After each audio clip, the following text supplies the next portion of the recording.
নমস্কার বন্ধুরা, সম্পা স্পেশাল কিচেনে ভিলেজ ফুড চ্যানেলে আপনাদের সকলকে স্বাগত। আশা করি আপনারা সবাই খুব ভালো আছেন। আবারও আমি আজকে চলে এসেছি কয়েকটি ইউজফুল টিপস নিয়ে।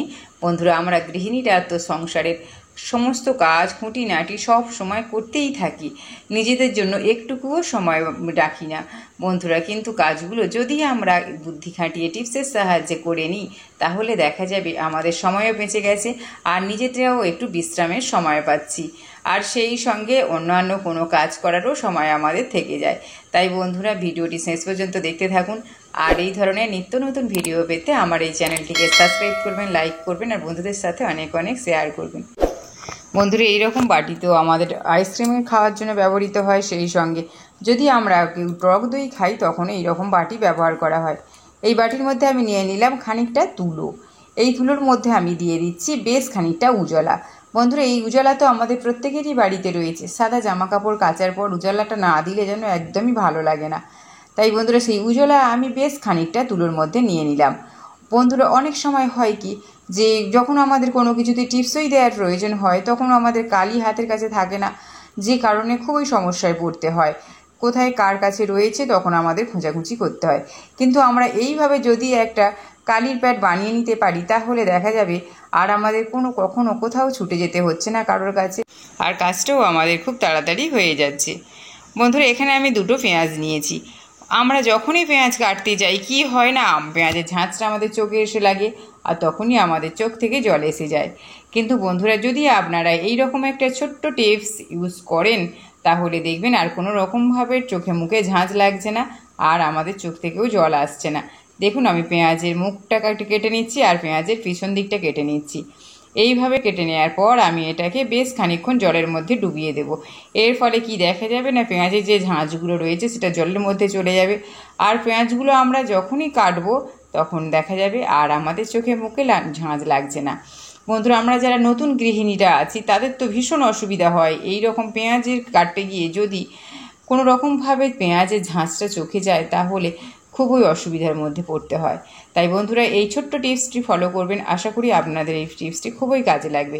দেখুন, আমি এখানে পেঁয়াজটা ভালো করে কেটে নিলাম, পরিষ্কার করে খোসাটা ছাড়িয়ে নিয়েছি, নিয়ে মাঝখান থেকে কেটে নিয়েছি।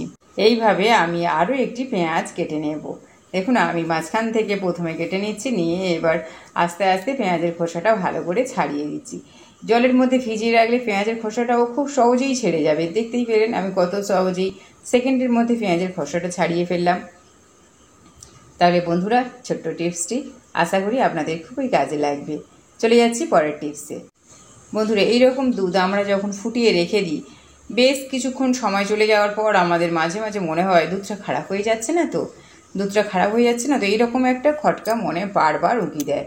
তাই বন্ধুরা, আপনারা যদি দুধটা ফুটিয়ে নেওয়ার পর ঠান্ডা করে অল্প একটু মধু মিশিয়ে দেন, তাহলে দেখবেন দুধটা বেশ কয়েক ঘন্টা একদমই ভালো রয়েছে, কোনো রকম খারাপ হয়ে যাওয়ার কোনো চান্স থাকবে না। দেখতেই পাচ্ছেন, আমি অল্প একটু মধু নিয়ে নিলাম আর এই মধুটা আমি এখন দুধের সাথে ভালো করে মিশিয়ে দিচ্ছি।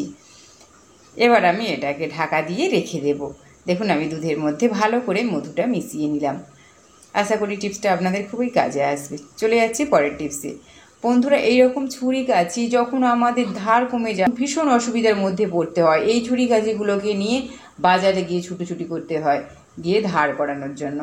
কিন্তু না বন্ধুরা, বাজারে না গিয়ে যদি আপনারা এইরকম একটা স্টিলের ছাঁকনি নিয়ে নেন আর তার উপরে যদি কাঁচিটাকে এইভাবে ঘষতে থাকেন, তাহলে দেখা যাবে কাঁচিটা অটোমেটিক ধার হয়ে গেছে আর আপনাদের কোনো রকমভাবে বাজারে গিয়ে কোনো রকমভাবে ধার দেওয়ার প্রয়োজন হবে না। আর বাড়িতে আমরা খুব সহজেই ছুরি কাঁচিগুলো এইভাবে ধার করিয়ে নিতে পারবো। বন্ধুরা, ছোট্ট টিপস আশা করি আপনাদের খুবই কাজে লাগবে। আমি প্রত্যেকটা কাঁচি ছুরি ভালো করে ধার দিয়ে নিচ্ছি।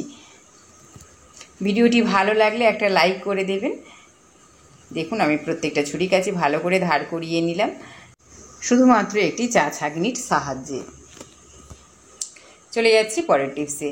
বন্ধুরা, এইরকম বেড কভার তো আমাদের প্রত্যেকেরই বাড়িতে রয়েছে। এই গরমকালে হাঁসমাসানি গরমের মধ্যে বেড কভার আমরা যতই ভালো বিছানোর চেষ্টা করি না কেন, প্রচণ্ড গরম হয়ে যাচ্ছে আর আমরা শুতেও পাচ্ছি না, ভীষণ কষ্ট হচ্ছে আমাদের।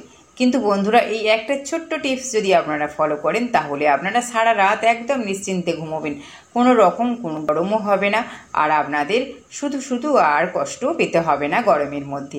দেখুন আমি বেড কভারটা নিয়ে একটা প্লাস্টিকের মধ্যে ভরে নিয়েছি। এবার এটা নিয়ে কি করব সেটা আমি এক্ষুনি আপনাদের দেখিয়ে দিচ্ছি। এই বেড কভারটা নিয়ে এবার আমি যাব ফ্রিজে। বন্ধুরা এই যে ফ্রিজ রয়েছে, যেখানে আমার খাবার দাবার রয়েছে সেখানে আমি রাখছি না, যে জায়গাটায় আমার খাবার দাবার নেই সেই জায়গায় আমি এখন এই বেড কভারটা নিয়ে রেখে দিলাম। বেশ কয়েক ঘন্টা আমি এখন বেড কভারটা নিয়ে ফ্রিজের মধ্যে রেখে দেব। মিনিমাম 2 ঘন্টা আপনারা রেখে দেবেন, তাহলে দেখবেন বেড কভারটা একদম ঠান্ডা হয়ে গেছে। দেখুন আমি ঘন্টা 3 পরে ফিরে আসছি। আমার বেড কভারটা তো একদম ঠান্ডা হয়ে গেছে, আমি আপনাদের দেখাচ্ছি। এবার আমি এই বেড কভারটা বের করে নিচ্ছি। এটাকে এবার আমি বিছানার মধ্যে বিছিয়ে দেব। বন্ধুরা আমি বিছানার মধ্যে বেড কভারটা বিছিয়ে দিচ্ছি, মানে এত সুন্দর আরাম লাগছে আপনাদের কি বলবো। আপনারা একবার যদি করেন তাহলে আপনারা বুঝতে পারবেন যেটা কতটা আরামদায়ক জিনিস। যেহেতু ফ্রিজের মধ্যে ছিল একদম ঠান্ডা হয়ে গেছে। এবার বিছানাটা পরিষ্কার করে পেতে নেওয়ার পর যদি আমরা এই বিছানায় শুয়ে পড়ি রাত্রেবেলা, তাহলে দেখা যাবে অনায়াসেই ঘুম চলে এসছে, আর কোনো রকম গরম হওয়ার কোনো চান্স থাকছে না। তাহলে বন্ধুরা ছোট্ট টিপস, আশা করি আপনাদের খুবই কাজে লাগবে। চলে যাচ্ছি পরের টিপসে। বন্ধুরা এখানে আমি একটা প্রেসার কুকার নিয়েছি, আপনারা দেখতেই পাচ্ছেন। এই প্রেসার কুকারের মধ্যে আমি কিছু আলু সিদ্ধ করে নিয়েছি। বন্ধুরা অনেক সময় হয় কি, গরম আলু যখন আমরা নামাই তখন সেই আলুর মধ্যে তো আর ঠান্ডা জল দিতে পারি না। ঠান্ডা জল দিলে আলুটা একটু জোলো জোলো মতো হয়ে যায়। তাই বন্ধুরা কিভাবে আপনারা গরম আলু, অথচ তাড়া আছে, আপনাকে তাড়াতাড়ি ছাড়াতে হবে, কিভাবে আমরা জল না দিয়ে খুব সহজেই আলুটাকে ছাড়িয়ে নিতে পারবো, সেটাই আমি আজকে আপনাদের সাথে শেয়ার করব। বন্ধুরা আমি এখানে আলুগুলো তুলে নিয়েছি। এবার আমি এখানে নিয়েছি 2 কাঁটা চামচ। এই কাঁটা চামচ 2 দিয়ে আমি আজকে আলু ছাড়িয়ে আপনাদের দেখাবো। একদম গরম আলু, দেখতেই পাচ্ছেন হাত দেয়াই যাচ্ছে না কোনো রকমভাবে। এই আলুটাকে আমি খুব সহজেই কাঁটা চামচের সাহায্যে ছাড়িয়ে নেব। দেখুন আমি কিভাবে কাজটা করছি। এইভাবে যদি আমরা আলুগুলো ছাড়িয়ে নিই তাহলে দেখা যাবে আমাদের আলুতে আর জল দিতে হচ্ছে না।